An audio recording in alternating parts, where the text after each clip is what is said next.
So, hello everyone. I have a really nice guest with me today, Amrta Dasa. Hello, welcome, Amrta Dasa. Welcome to my YouTube channel.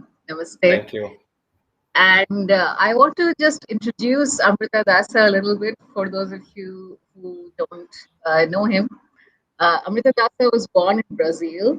He's a follower of Sanathani Bharatiya Hindu heritage. He's a student of Vedic Hindu arts, sciences, history, and philosophy.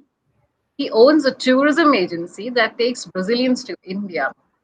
He's a yoga teacher, a Vedic astrologer, and an Ayurveda therapist. So that's a very, very interesting introduction. And we are here to talk about how people all over the world are discovering Hinduism, like Amrita Dasa here with me. So today we're going to explore his journey towards discovering Hinduism. So welcome, Amrita Dasa, and why don't you start with sharing a little bit about yourself, your background, maybe your childhood, and your journey uh, so far. Thank you, Arti. Yes, I'm a follower of Indic Vedic traditions, and as you said, that it permeates my entire life. It's my work, it's my passion, it's my religion. So it has started since my young age, because it's a long story. Because since the childhood, I always had a strong faith in God, in spirituality, but I didn't feel much connection with the Christian dogmas and religion. I born in a Catholic family, and I did my Christian studies. And in the beginning, I like it, but I didn't get answers to my questions. Like it was, Right. I made a lot of questions and a lot of inquiries, and they didn't give me any answer. And when they give me answers, it didn't fulfill my expectations, like the one life, especially Okay. the karma and reincarnation belief. Like when I was around 11-year old, I quit the church and started to search in different religions. So here in Brazil, we have a religion that is called Spiritismo.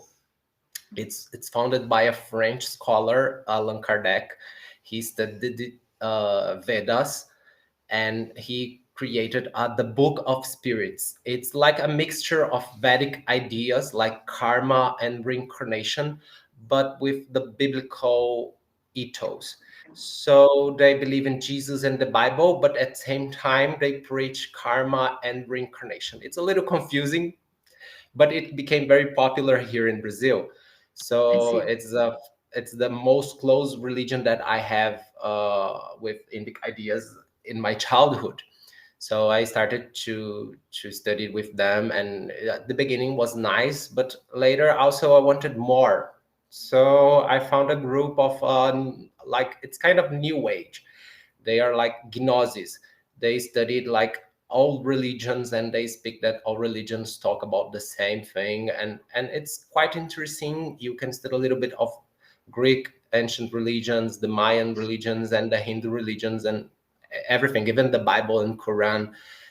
But they make a lot of syncretism, and Indic traditions was my main attractive. Like I feel like a lot of attraction towards yoga and tantra, and but they didn't cover it just superficially.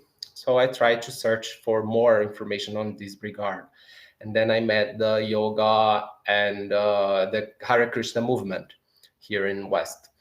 So I was around 14, 15 years old, and like, teenagers, we get a little crazy, and I was like a rebel against the system. So I became like a hippie. I started to using drugs and starting to become vegetarian. Vegetarianism was like since 11, 12 years old. It was like a transition. I was trying to become a vegetarian, but I became fully vegetarian when I met the Hare Krishna movement, because of I found the food to substitute that. And when I first met the Krishna devotees, it was like a deja vu. It was like, oh my God, it was what I was searching for, and it makes sense for me. And and it was everything so familiar and at the same time so new.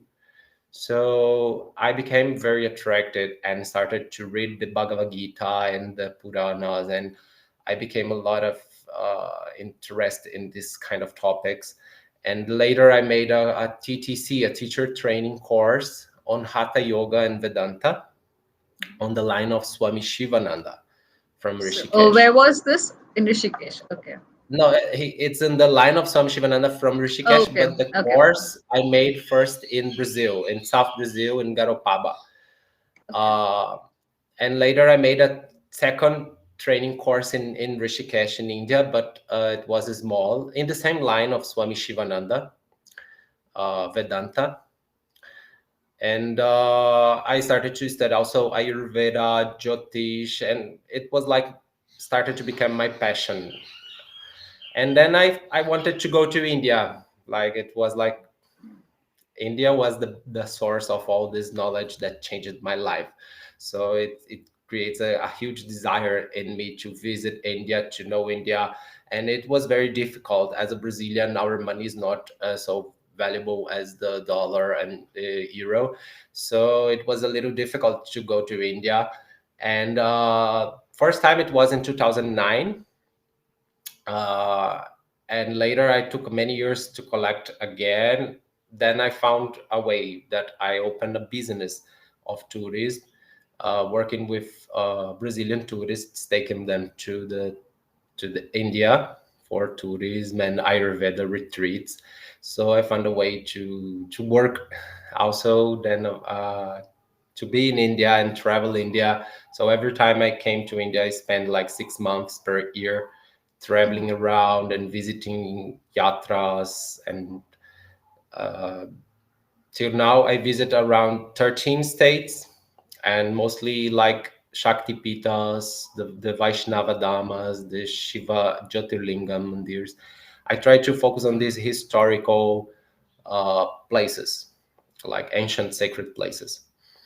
So that's a little bit of my journey into the Sanatana Dharma, and as you can see, it's part of my life, my passion, and my religion. So, like, how was the experience of converting to fully vegetarian for you? Like, was it easy, or was it able to? Were you able to keep it up easily? For me, it was very easy. Like have a tendency to be vegetarian since a childhood. My Okay. mother used to tell me that I rejected meat, and they forced me to eat meat in Oh. the beginning. So I get used to it because it was so normal. Everybody eat it, but I kind of feel like a little rejection. The first rejection I made when I go to science class and the teacher talked about the diseases that we can get from the pork and Okay. red meat in general. So I have an excuse. So I came to my mom and told, Mom, I don't want to eat more red meat because you can get sick with a worm in your head. So I had a good excuse for her, and then she said, "Okay, so you can eat chicken."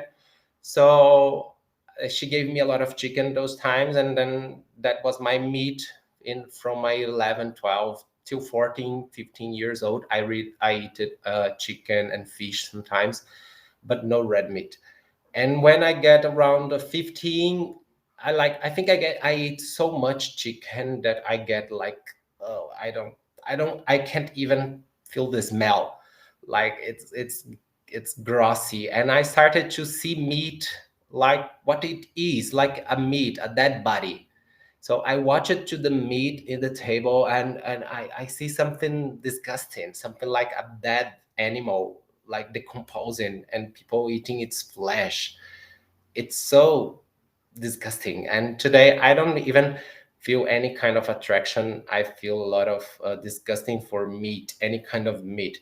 But it was gradual. Like it was like I became pure vegetarian when I met the Hare Krishna movement around the 15 years old. Then I met the Indian cuisine, because the Brazilian cuisine It's it's very meaty. Yeah, it's yeah, you don't have fully much meat eating option. people. You don't have Yeah, much option. So when I met the Indian cuisine, it has so much option. There is no excuse, like, and it was natural to eat just Krishna Prasad.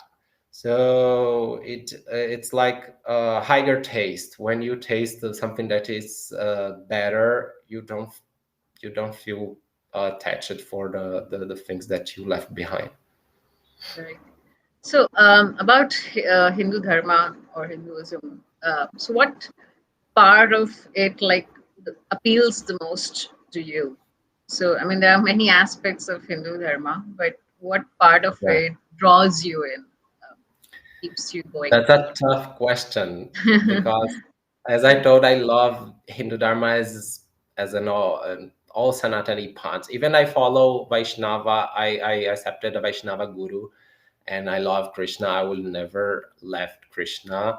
But even so, I study other paths. I respect any tradition of Sanatana Dharma, and I have a lot of interest in study, especially the arts like the Jyoti Shastra, the Ayurveda, Dhanurveda, Gandharva Veda. There's so many arts and sciences in the Vedic heritage, uh, and it developed in so many forms in the Bharatia Hindu culture that it's so fascinating that it's difficult to choose one thing that I like the most. But That's interesting. I will think I think I will choose Jyotish because Okay. it's my main focus of understanding Vedas. Because Jyotish is Hmm. the eyes of the Veda. In the Vedanga, each Vedanga it's called it like an anga, a member of Hmm. the Veda. So if you know Jyotish, you can see the Veda. You can have the darshan of what is really the Veda. So that's why I love Jyotish because studying Jyotish, I could understand Vedic heritage, even Vedic history better because it's very confused. You know that Vedic Indian history it's full of misconceptions and colonial Yeah. narratives that is very hard to understand, especially from a Western perspective. And after studying Jyotish, I could really have a glimpse of what really is the Vedic heritage, the Arya Dharma, the Sanatana Bharatia Hindu culture. Right. So Hmm. I choose Jyotish, even So, above how are Ayurveda. you? So how are you able to sort of transition from a monotheist religion and in monotheist religion? I know there is something like Western astrology, but it's still a kind of different from Vedic astrology, and the guiding principles are very different. So how are you able to sort of reconcile or transition rather from one to the other? Was Uh, it difficult for I think you, or this is all did about you? concepts. Like Hmm. Western mentality, it's too much attached to some concepts like monotheism. Like Hmm.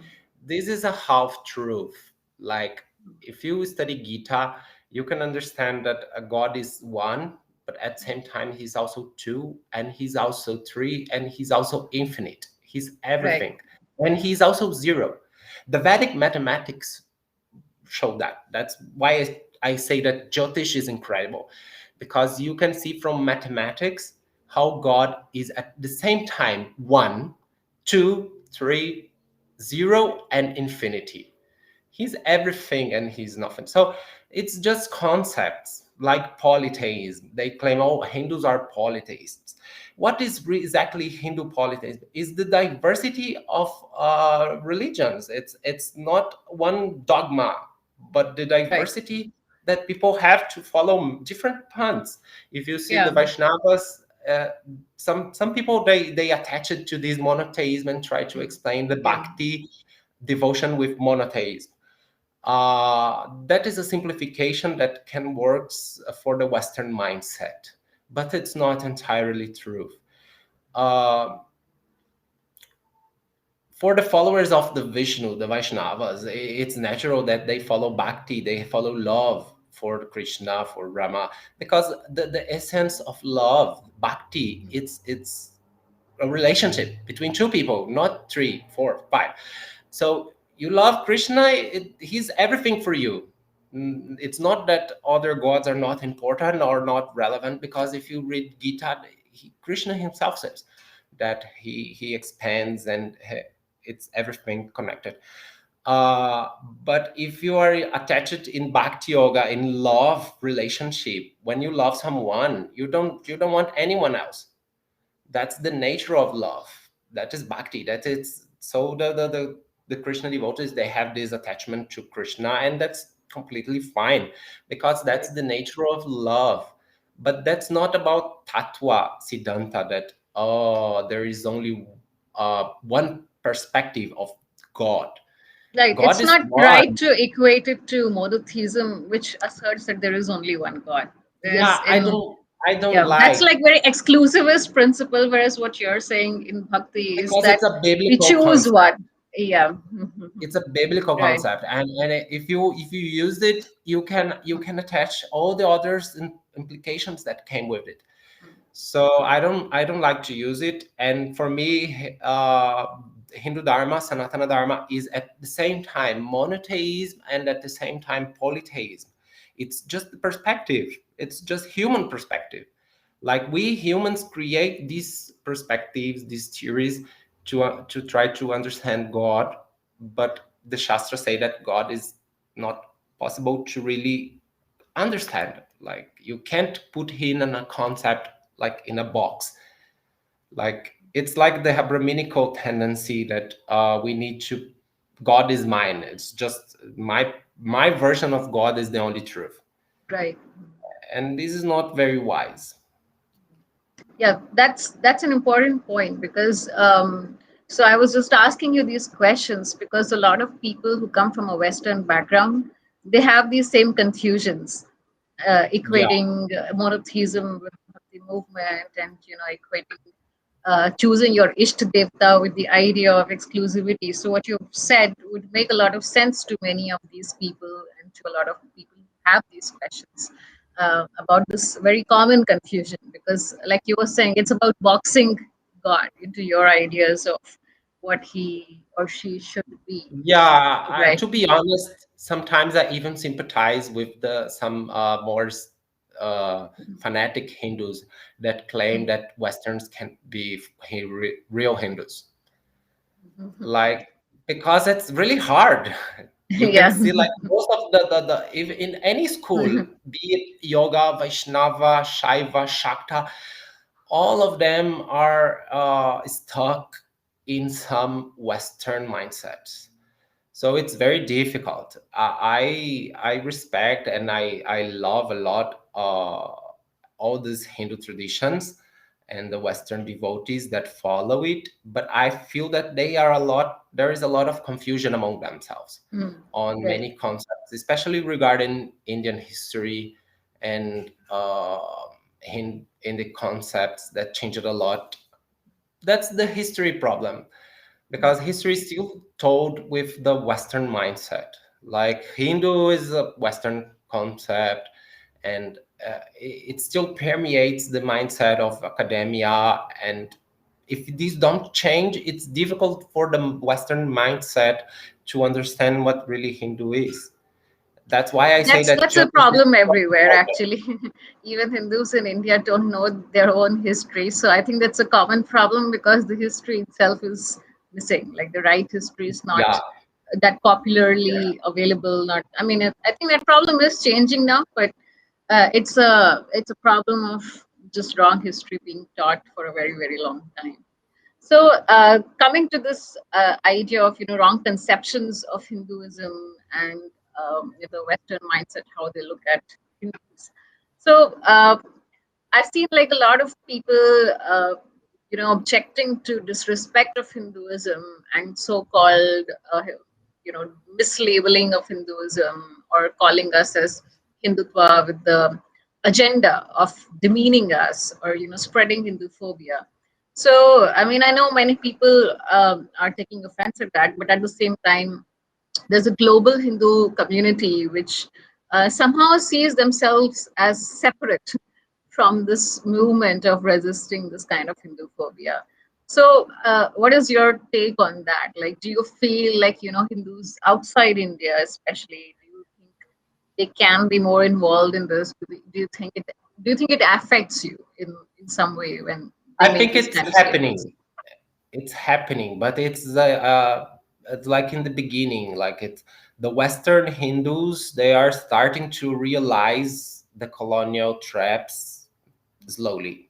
Like you can see, like David Frole, Maria Wirt, Carolina Goswami. There are many Western Hindu followers that are starting, Stephen Knapp, Hmm. that are starting to realize the colonial traps in Indian history and geopolitics, and starting to talk about openly. But this is a recent thing, because most of the Western Hindus, they don't understand these topics.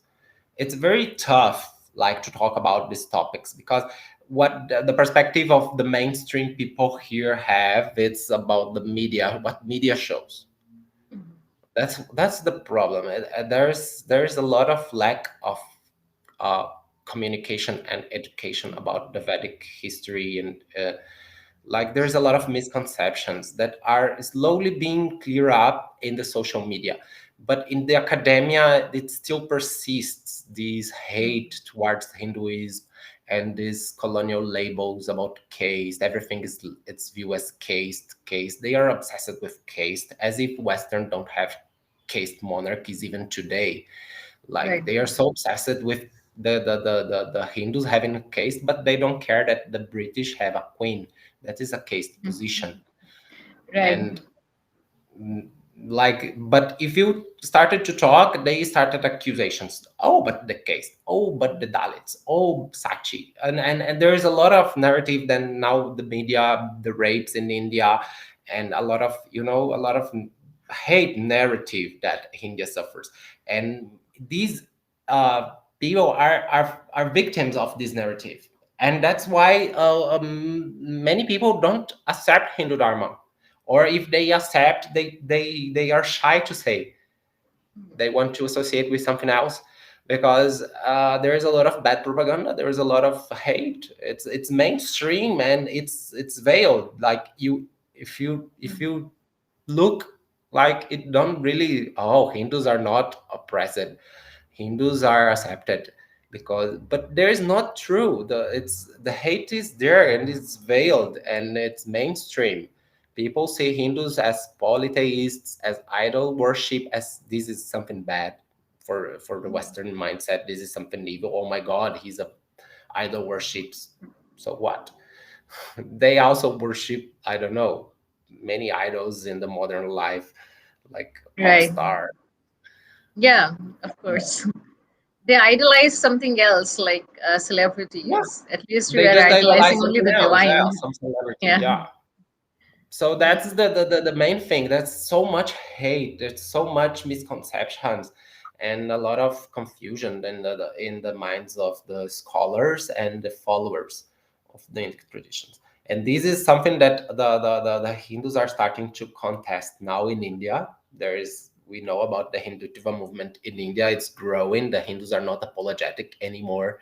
They are not shy anymore. They are not uh, because they never were. There always were resistance against colonization. If you read Manoshi Sinha books, the Saffron's Wars, she brilliantly show how the resistance of Hindus among the centuries. But in the past few decades, the voice of the Hindus was hijacked by the secular mafia. They they try to represent Hindus, and at the same time that they despised Hindu traditions. So they try to secularize. In fact, they try to Brahmanize India in name of secularism. Uh, but it didn't work anymore. Like Hindus are waking up. They saw what happened in Kashmir under the umbrella of secularism. They see what happening in West Bengal border with Bangladesh and many parts of India and Gujarat riots. they see that Abrahmanism is still there, like the colonization never stopped, like the religious So, colonization. so when they have this kind of rampant Hindu phobia in many places, does it directly affect people like you? So, does it make a difference to you? For me now, it don't affect much because I'm aware of these traps. But I don't see that most of the followers of the Vedic traditions, Hindu traditions in West are aware. People here don't know anything about India. Like they don't teach anything on in schools. The little bit about caste, about curry Oh, and cows. It's just these stereotypes. mhm. Like it's basically that. Everybody studied that India is caste and Sachi system, and that's it. They don't speak much. Maximum they will talk about the Mughals, something, and it's very superficial. Even in the high school and universities, in Brazil there is only one university that have studies of history of India in São Paulo. There is a University of São Paulo that they have one chair of history of India and one chair of Sanskrit. That's the only university in entire Brazil that that have a chair that talks about India, and it's from the Western perspective. Of course. So Yeah. that's very limited. Like the general Brazilian people don't speak English. People here speak Right. Portuguese. So this is even worse because in US, Canada, people have more familiarity with because the English. But here don't. People usually don't speak English. So it's more difficult. What they get, it's the mainstream media narrative, and it isn't that good. It's always uh, talking bad about India. They always try to shame India in somehow, in some way, like the COVID time now. They trying to show India's like the big crematorians and people in the So, rivers. what would They try to your create a narrative. right? So, what would your advice be to Hindus outside India, the non-Indian Hindus? Like, how do you think they can stand up for Hinduism, or how do you think they can be more proactively involved in protecting and defending Hinduism? Well, I think the information is the best. Like we Mm. need to read authors that are not in the line of the colonial narrative, like Conrad Els, Manoshi Simha, Raj Vedam, Rajiv Malhotra. There is a lot of authors that talking about Indian history and Indian geopolitics, Jit Bakshi, and you can see many authors talking about openly now. And any study, we need to study. Like I see many Hindus, they shy away. Like they want to focus only on spirituality. Like Right. no, I want to focus only on my sadhana. That's okay. I am not against it, but we can live in a bubble, like as if these problems don't affect us. Like I can see like a lot how a lot of bad propaganda against the Hindu traditions make many people shy away from even visiting the temples. Like the Hare Krishna, the ISKCON movement, like here in West, in the 70s, 80s, 90s, it was like, oh my God, so huge. You go to the temples that were like 300 people, and that it was huge, like it was huge. And now you go to the temples, there's few devotees there, like 4 or 5 devotees. Many of them are like older people that are already in the movement many decades. So there's very few people young, like because of the propaganda, because they hear that Hindus are oppressive, that Hindus have the caste system, and Hindus treat women bad, and they hear all these kind of narratives, and they started to believe it. So if they see it, they don't really want to visit. They just will study your books to talk bad about you. So to these Hindus, they think that they can live in a bubble, that these don't affect them. That's not true. Maybe his own sadhana it's perfectly fine, but he's being a little selfish, because we need to share this knowledge, what that it, if really it's a gift, like if it really changed your life, you need to share it. Like you need to show to other people. And that's why I say that we can't live in a bubble. Right. So I think this is a really interesting conversation with some really important points, because a lot of times even Hindus in India, or for that matter even in US, don't really realize how um, Hindu Dharma is actually changing lives all over the world, and how Hindus all over the world should be kept alive in our memories. And we need to take on the job of informing people all over the world, and making sure they actively participate in these conversations around Yeah, Hinduism and and the myths we and the need to follow propaganda. the unity at diversity, Right. because Sanatana Dharma, it's not one pant.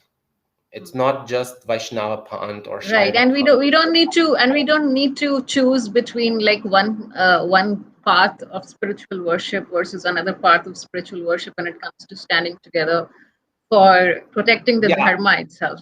there is fine that we have differences. That's not the problem. Like the Vaishnavas will never agree with Shaivas or Shaktas, and that's okay. But we can't just keep fighting ourselves when the Brahminicals are eating entirely Hindu society. Like Right. Hindus keep fighting with themselves.